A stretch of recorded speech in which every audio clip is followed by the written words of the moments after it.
It's DFS Dudes back for the Friday edition of the Deep Dive. Today is August 23rd. 13 games on the slate to get into.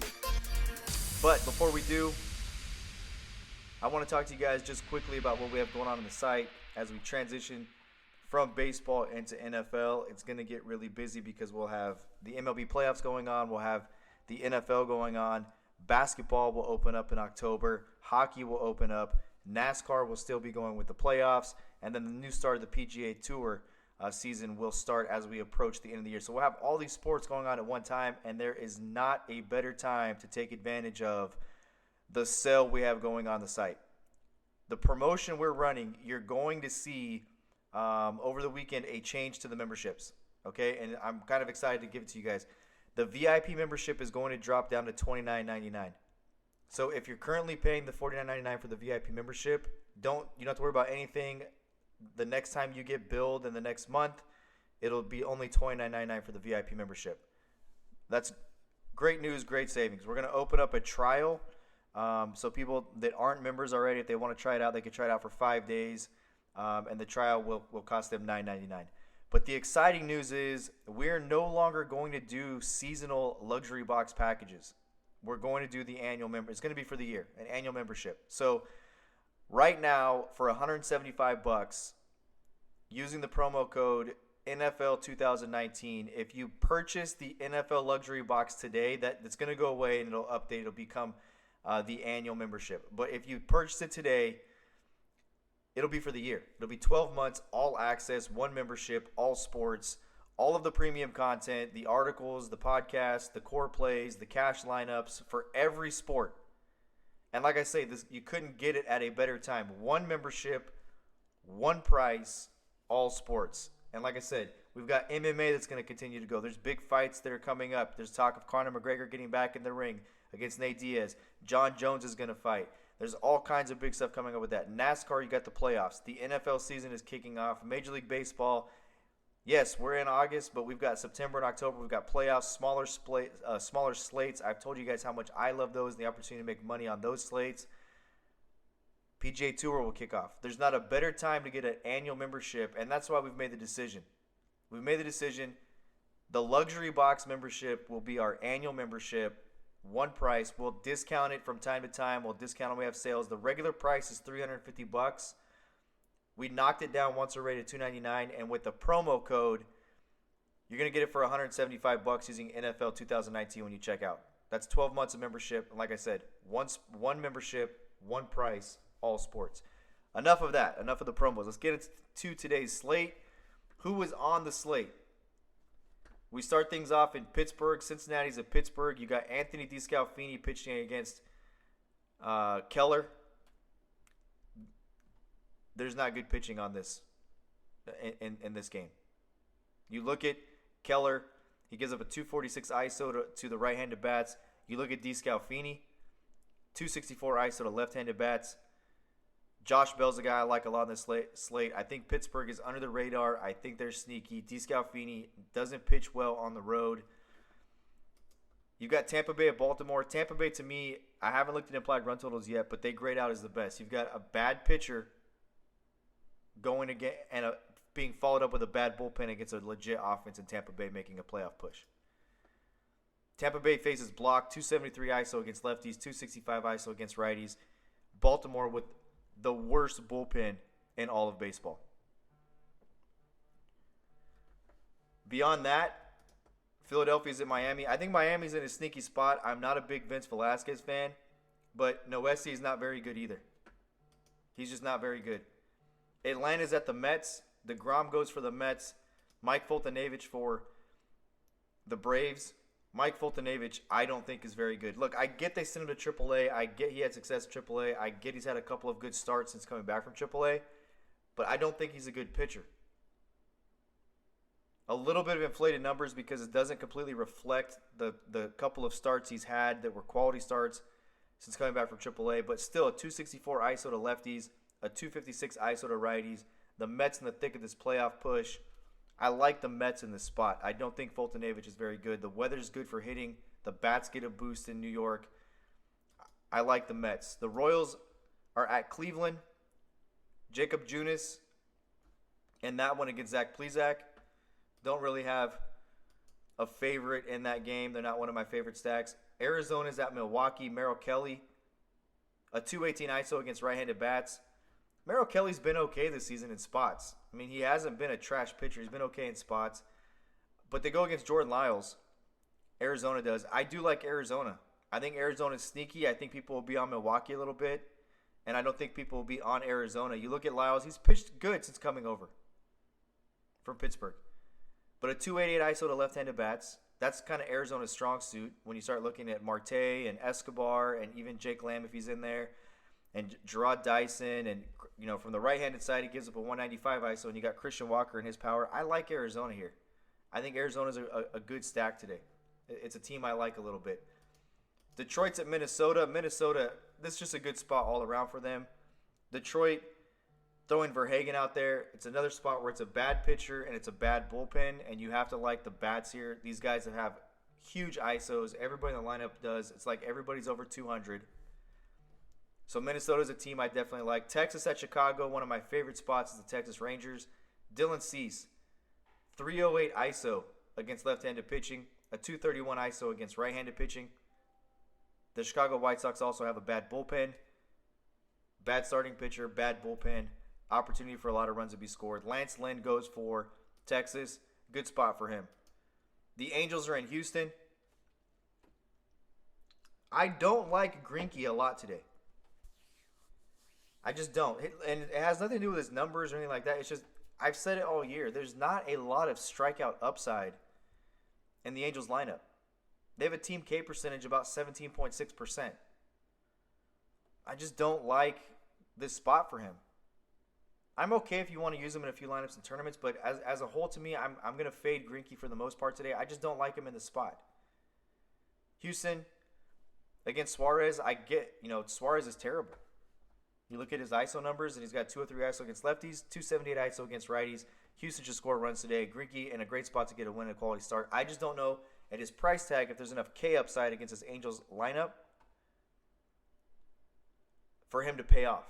So I also have this small little feeling in the bottom of my stomach where I feel like the Angels might get on him today. And, coupled with they don't strike out a lot, and the K upside in this lineup is not big, Greinke's kind of a fade for me.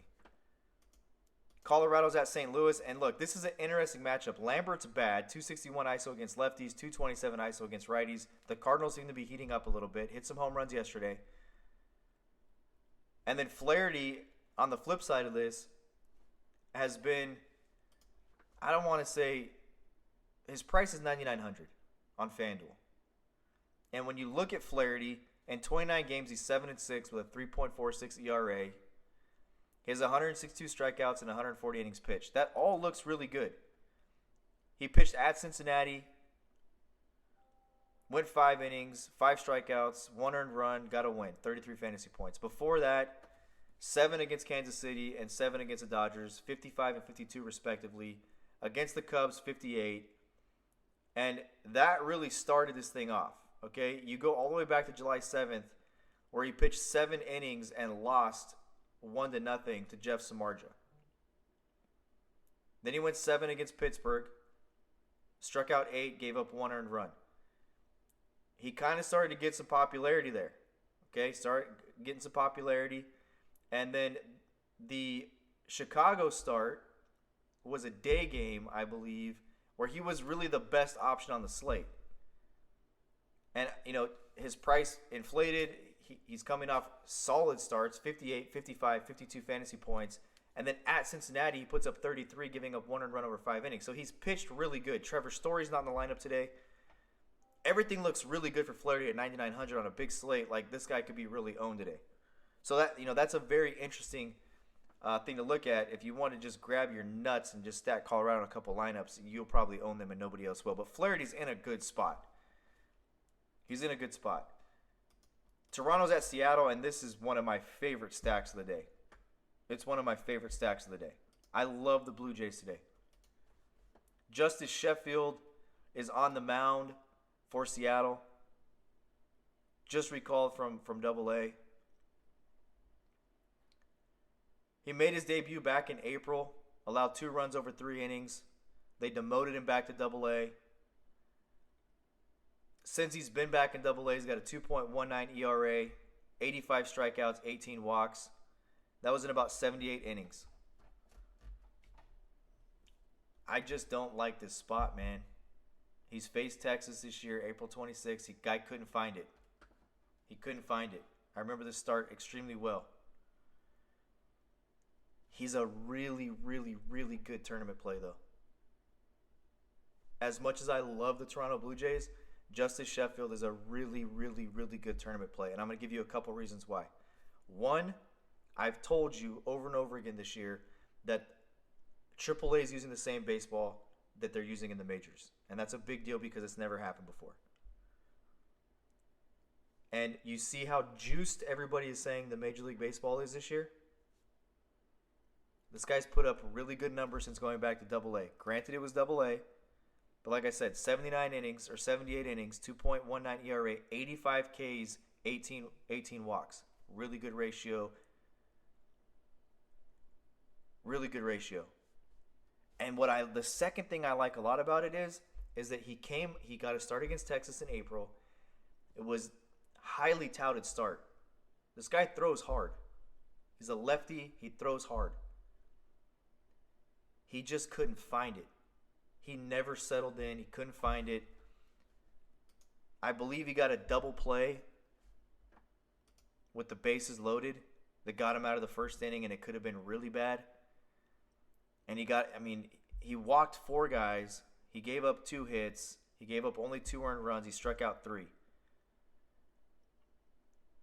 But what did he learn in that moment?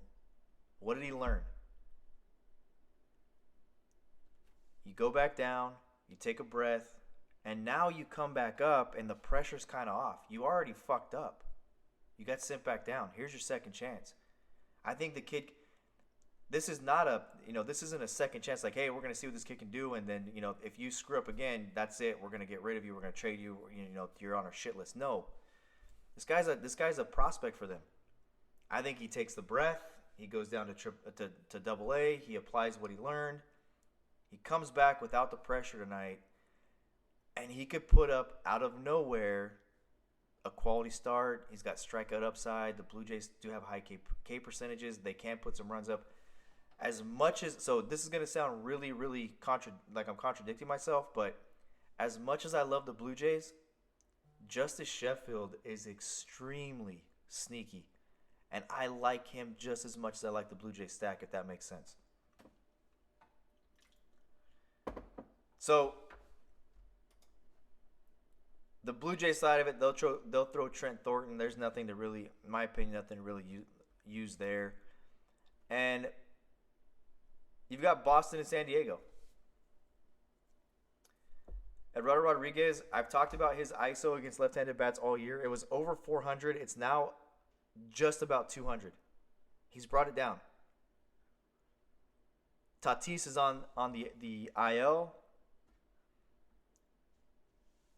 I like Rodriguez a little bit at 8.5. I think he could be under-owned. He's in one of the last games on the slate. And then you look at the Yankees will come to Chavez Ravine. Ryu, who I think, in my opinion, has been the best pitcher in baseball this year. And you can argue with me all you want on this, but 24 games, 19 quality starts. He's 12-3, the 1.64 ERA, 126 Ks, over 148 innings pitched. The K numbers aren't huge. And I get his last start. He gave up 4 runs in Atlanta. But this guy is like, you look at what Clayton Kershaw, Walker Buehler, and Hyun-Jin Ryu has done this year, and it's pretty remarkable. If you go back, throw the 5 2/3 out against Atlanta. Let's just go down the list here. 7 innings against Arizona, 6 against Colorado, 6 2/3 against Washington, 7 against Miami, 7 against Boston, 6 against San Diego. At Colorado, the first blemish of the season, and the night before, the Rockies beat the crap out of Walker Buehler. And we had a podcast where I talked about at altitude, you don't have as much break on your pitches as you do at sea level. and it didn't concern me. And after that, that 4 inning game, he went out and threw up 6, 7, 7, 6, 2/3, 6, and 7. You look before that, 6 against Colorado at home, 7 against the Cubs at home, 6 against the Angels, 7 against Arizona, 7 and 2/3 against the Mets, 6 against Pittsburgh, 7 against Cincinnati, 8 against Washington, 9 against Atlanta, 8 against the Giants, 7 against Pittsburgh. Clayton Kershaw, Walker Buehler, and Hyun-Jin Ryu have pitched in almost every game. If you just add the 3 up collectively, almost every start they've gone in the 6th inning or past the 6th inning. Every start for Clayton Kershaw, he's gone at least 6. It's pretty remarkable when you break it down further and look at their pitch counts and how low they are and how many times they've been in innings where they've thrown more than 20 pitches. I mean, Walker Buehler's only had 8 innings this year where he's thrown more than 20 pitches. So it's not like he's in high-stress situations. What these 3 guys have done as a pitching staff and as a rotation this year is remarkable. It's a dominant year. The Dodgers at Dodger Stadium, they've got something going on. If you haven't been keeping up with it, they've walked off the Blue Jays the last 2 nights. Last night, bottom of the 8th inning, they don't do anything. They're down 2-0. They go to the 9th. The Blue Jays do nothing. My fiance said she's going to bed in the 8th inning. I'm sitting on the couch. I tell my daughter, "Hey, go get Amber. The Dodgers are about to walk this off." What'd they do? Walk to Muncy, double from Bellinger, double from Seager, single from Kiki Rodriguez. Game over. Game over. Night before, Max Muncy hits a walk-off. Tell us it's a home run in the 8th, ties it 1-1, go to the 9th, Muncy walks it off. Home run. The Dodgers are sneaky against Paxton, and I love Ryu. Love Ryu. I just think he's been one of the best pitchers of baseball this year. So that's the slate. Let's talk about stacks and pitchers. And we'll get out of here. Remember, the thing that I've talked about all year long on this podcast is we want to target stacks where the team's facing a bad starting pitcher, and that pitcher will be followed up by terrible relievers and a bad bullpen. Where do we have that tonight? Tampa Bay against Baltimore. Ty Block, 273 ISO against lefties, 265 against righties. Baltimore, the worst bullpen in baseball. The Rangers. Dylan Cease, a 308 ISO against left-handed bats, 231 against right-handed bats. Very bad bullpen will follow up Cease. Minnesota. Verhagen, bad pitcher, 238 ISO against right-handed bats. And Detroit has a very bad bullpen to follow him up. The Cardinals. Lambert is bad, 261 against lefties, 227 against righties. Not a good bullpen will follow him up. The Blue Jays. It could go bad for Justice Sheffield. And if it does, there's a very bad bullpen behind him. A very bad bullpen.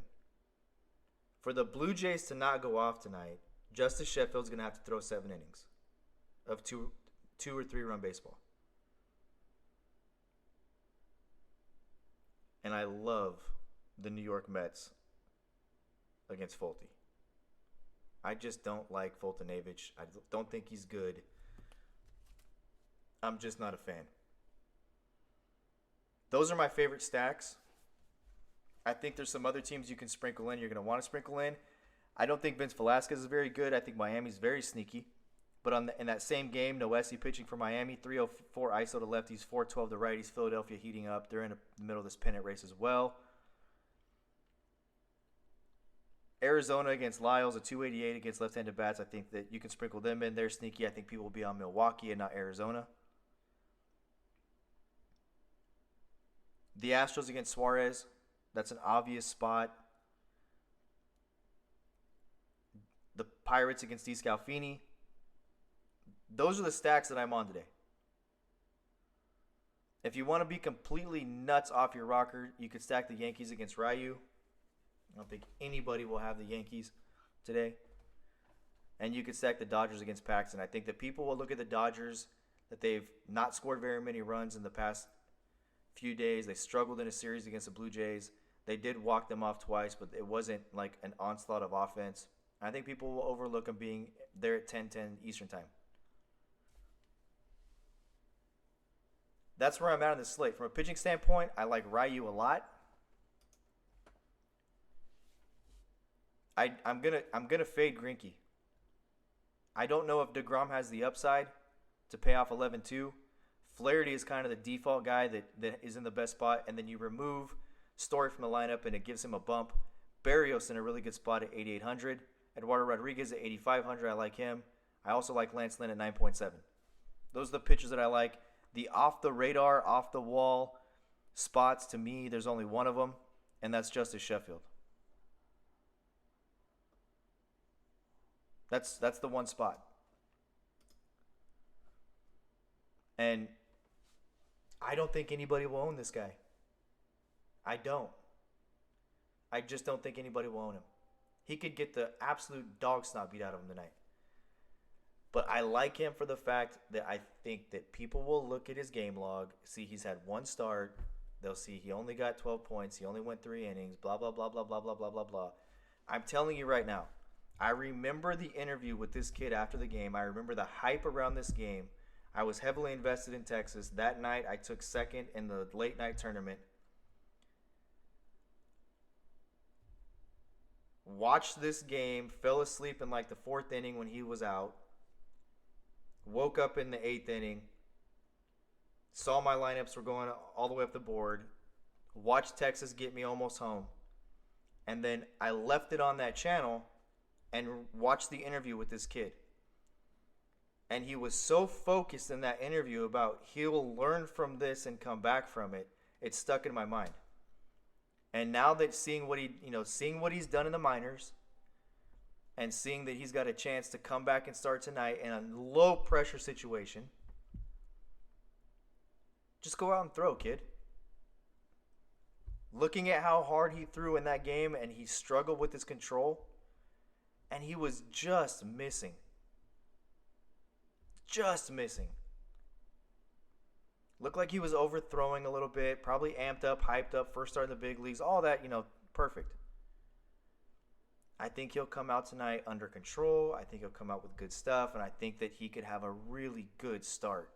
But I do like the Blue Jays. I'm telling you right now, I do like the Blue Jays. I just think that this kid at 7.4, I don't think anybody's going to own him.